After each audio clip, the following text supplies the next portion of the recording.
Pharaoh finally let Moses go, and that was exactly when everything started collapsing. That is the strange part of the Exodus story. People usually remember the plagues, the rivers turning red, the frogs, the darkness, the dramatic speeches. But by the time Pharaoh finally said yes, Egypt already looked like an empire running on pure exhaustion. The livestock was gone, the crops were ruined, the people were terrified. And every new plague felt less like punishment, and more like another warning nobody inside the palace wanted to admit was real, which made Pharaoh's decision feel strangely late. Not brave, not noble, late. Like somebody finally evacuating a building after the fire already reached the stairs. And Egypt knew it. That is what makes the scene uncomfortable. Because Pharaoh still acted like he was negotiating, as if this were still a political disagreement, as if he still had leverage. As if the situation had not already slipped out of his hands weeks earlier. But everybody around him could see it. Even his own officials started begging him to stop fighting Moses. At one point, they basically looked at Pharaoh and asked, "Do you not yet realize Egypt is ruined?" Which is not really advice anymore. That is a government meeting turning into an intervention. And still Pharaoh resisted, because the real problem was never Moses. The real problem was losing control in front of everyone. That changes the entire story. Suddenly Pharaoh stops looking like a confident ruler and starts looking like somebody desperately trying to preserve authority inside a collapse nobody could stop anymore. Which feels surprisingly modern. It is the same energy as ignoring every warning light on the dashboard, then acting shocked when the engine dies in the middle of traffic. Technically, the disaster started earlier. Now everybody could simply see it. And Pharaoh hated that, because people can survive failure for a while. What destroys them is usually the moment the failure becomes visible, and Pharaoh was getting dangerously close to that moment. That is why his yes feels temporary from the very beginning. Even after agreeing to let Israel leave, the atmosphere still feels tense. The city feels broken. The palace feels tired. And Pharaoh sounds less like a man making peace, and more like somebody emotionally preparing to reverse the decision before sunrise. Which, honestly, was exactly what was happening, because Pharaoh's ego lasted even less time than his permission. And that is where the Exodus quietly becomes something bigger than a freedom story. It becomes a story about somebody realizing too late that control was already gone. The terrifying part is that Pharaoh still believed he could recover it. That was the real disaster. Not the plagues, not Moses, not even the escape itself. The disaster was a ruler watching everything collapse and still believing he could force things back to normal if he just pushed harder. And Pharaoh was about to discover something painful. Letting them leave was easier than accepting they were truly gone. Israel finally left Egypt, which should have felt victorious. Instead, it felt unsettling. The paintings usually show triumph, people celebrating, music, confidence, a clean, heroic march into freedom. The actual scene probably looked much less inspiring. An exhausted crowd walking into the desert carrying children, supplies, livestock, trauma, and roughly 4 centuries of survival mode. Nobody really moved like free people yet. That was the uncomfortable truth hiding inside the Exodus story. Because freedom sounds beautiful, until people who were trained to obey suddenly have to decide how to live. And Egypt had trained them well. For generations, survival depended on staying useful, staying quiet, and staying alive long enough to see the next morning. Now suddenly the rules were gone. No masters, no orders, no walls, no routine, just desert, which sounds spiritual in sermons. In reality, it probably felt terrifying, especially because the silence behind them felt wrong. That was the strange thing. Egypt disappeared too quietly. No soldiers followed immediately. No chariots appeared. No threats echoed behind them. Just distance. And somehow that silence felt more stressful than the shouting ever did, which feels surprisingly modern. It is the same feeling as leaving a toxic relationship, then checking the phone every 5 minutes, expecting the message that ruins the entire day again. Because the body usually leaves first, fear leaves later. And Israel was carrying fear everywhere. Every delay probably felt dangerous. Every uncertainty probably felt like punishment. Every unfamiliar sound in the desert probably felt like Egypt returning. That changes the mood of the story completely. The Exodus stops looking like a confident march into destiny and starts looking like thousands of anxious people trying to believe freedom is real before somebody takes it away again, which honestly makes their later panic much easier to understand, because people do not instantly become fearless just because the door opens, especially when the person controlling the door spent centuries convincing them they could not survive outside it. And Pharaoh accidentally became part of that fear, because nobody trusted his decisions to stay decisions, not even after they escaped. The people probably kept expecting Egypt to come running over the horizon at any moment. And eventually, that fear became justified, because back in Egypt, Pharaoh was already changing emotionally. At first, the silence probably felt peaceful. No plagues, no Moses, no public humiliation. Then reality started arriving. The workers were gone, the economy was bleeding, the empire suddenly sounded empty, and that was the moment Pharaoh made the mistake that destroyed him. He looked at freedom and started treating it like stolen property. That is the terrifying thing about pride. It can turn consequences into insults, and Pharaoh could not emotionally survive the idea that people he controlled were still walking away from him. So while Israel walked through the desert trying to believe freedom was real, Pharaoh was already preparing to chase it down and drag it back. Pharaoh let Israel go, and almost immediately started regretting it. That was the terrifying part. The decision barely had time to settle before Pharaoh began looking at the silence in Egypt like a personal insult.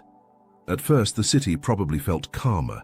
No Moses confronting him, no public disasters, no constant warnings echoing through the palace halls. For one brief moment, it may have even felt like the crisis was finally over. Then reality arrived. The workers were gone. The field suddenly looked emptier. The construction projects slowed down. The economy started gasping for air. And Egypt, the empire built on forced labor, suddenly realized how much of its power had been carried on the backs of people who were now walking away through the desert. That was the moment Pharaoh emotionally collapsed. Not publicly, of course.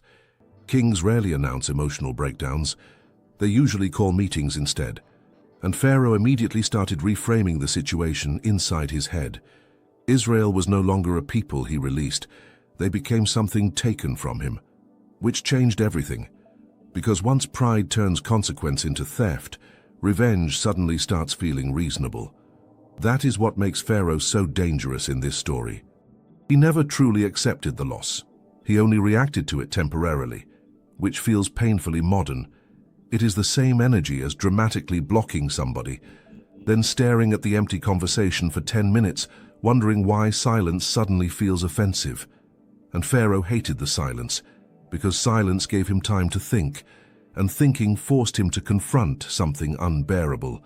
Moses had walked away, the slaves had walked away, and Egypt could not stop it. That realization poisoned him. So Pharaoh did what powerful people often do when reality humiliates them. He tried to reverse it. The chariots were prepared, the soldiers mobilized. The entire empire suddenly started sprinting after a decision Pharaoh himself had already made, which is both tragic and deeply embarrassing. Imagine announcing a resignation, then chasing the email down the hallway, trying to delete it before anyone reads it. That was basically Egypt. And the terrifying part is that Pharaoh probably convinced himself this was strategy, that he was restoring order, recovering property, protecting Egypt. But this was no longer political, this was emotional. That changes the entire chase scene. Suddenly, the famous pursuit across the desert stops looking like military brilliance and starts looking like pride having a panic attack at full speed. And Pharaoh could not slow down anymore. Because the deeper people sink into pride, the harder it becomes to admit they were wrong earlier, especially after publicly fighting so hard to avoid looking weak. That is why Pharaoh keeps escalating, not because the situation makes sense, but because pride hates retreat more than disaster. And eventually the horizon changed. Dust clouds appeared, movement in the distance, the sound of chariots cutting across the desert. Israel finally saw what they feared the entire time. Egypt was coming back. And suddenly freedom stopped feeling fragile and started feeling hunted. Israel finally saw the chariots. and panic spread instantly, which, honestly, was understandable. One moment they were walking through the desert, trying to convince themselves freedom was real. The next moment, Egypt was charging toward them at full speed. Dust filled the horizon. The sound of horses echoed across the sand. And suddenly the same empire they escaped was coming back, looking angry enough to erase the entire idea of freedom permanently. That changes the emotional temperature of the story immediately, because now the Exodus stops feeling uncertain and starts feeling trapped. The sea stretched out in front of them, mountains surrounded them, and Pharaoh's army closed the distance behind them, which is usually not considered ideal positioning during an escape attempt. And the people reacted exactly how exhausted humans usually react under pressure. They panicked. Some blamed Moses. Some wanted to go back.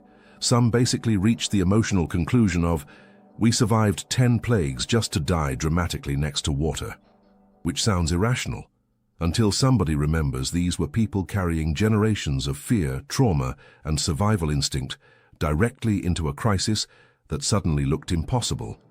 And Pharaoh probably loved that moment, because from his perspective, the situation finally looked controllable again. The people were cornered. The sea blocked them. The army was stronger. And Egypt, for the first time since the plagues began, probably felt powerful again. That was Pharaoh's fatal mistake. He thought fear meant victory, which feels surprisingly modern. It is the same energy as seeing somebody vulnerable and assuming vulnerability automatically means defeat. But Pharaoh completely misunderstood what was happening. Because the real danger was no longer Moses.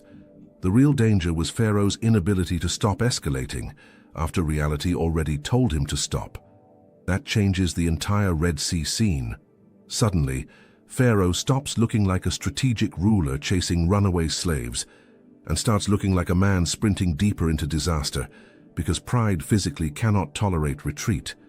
And the terrifying part is that he probably still believed he could win, even with a sea splitting open in front of him. That is the detail that makes the story feel almost surreal. At some point, common sense had completely drowned inside Pharaoh's ego, because normal people usually stop when the ocean opens. Pharaoh accelerated. That is why this moment matters so much. The danger was never just the sea collapsing later. The danger was what pride had already done to Pharaoh long before the water moved. It convinced him that reversing humiliation mattered more than survival. And pride is dangerous like that. The deeper people sink into it, the more impossible turning around starts to feel, especially after building an identity around never backing down. So Pharaoh kept moving. Into the sea, into the impossible, into the exact place every warning in existence was screaming not to enter. And that is the strange irony of the Exodus story. The man who spent the entire story trying to prove he could not be challenged was now being destroyed by his own refusal to stop chasing control. And the sea was about to close around that decision forever. Pharaoh did not fall because he let Israel leave. He fell because he could not emotionally survive the idea of losing control afterward. That is the real ending of the Exodus story. Not just miracles, not just plagues, not just the sea. Control. Everything in Pharaoh's story keeps returning to that same problem. The plagues challenged his authority. Moses challenged his authority. Israel leaving challenged his authority. And every single time, Pharaoh responded the same way. Push harder. Which worked right up until reality stopped cooperating. That is the irony of the entire story. Pharaoh spent the Exodus trying to prove he was untouchable, while every decision slowly pushed him closer to collapse. At first, the signs were obvious. The river turned against Egypt. The land turned against Egypt. The sky turned against Egypt. Even Pharaoh's own people started warning him that things were going terribly wrong. But pride does something dangerous to people. It can make consequences feel temporary, like somehow reality itself will eventually give up first. And Pharaoh believed that for far too long. Even after finally releasing Israel, he still treated the situation like something reversible. That was his fatal misunderstanding, because freedom was not a negotiation anymore. The moment had already passed, which feels surprisingly modern. It is the same energy as destroying a relationship, ignoring every warning sign, then suddenly panicking when the other person actually moves on, and instead of accepting the loss, trying to force the old reality back into existence. That was Pharaoh. He could not tolerate the idea that something he controlled no longer belonged to him, so he chased it, straight into disaster. That is why the Red Sea matters so much in the story. Not just because the waters closed, but because Pharaoh never emotionally stopped running. Even when the plagues escalated, even when Egypt collapsed, even when the sea itself opened in front of him, he still believed control could be recovered if he pushed hard enough. And that is what finally destroyed him. Not weakness, not lack of power, the inability to stop.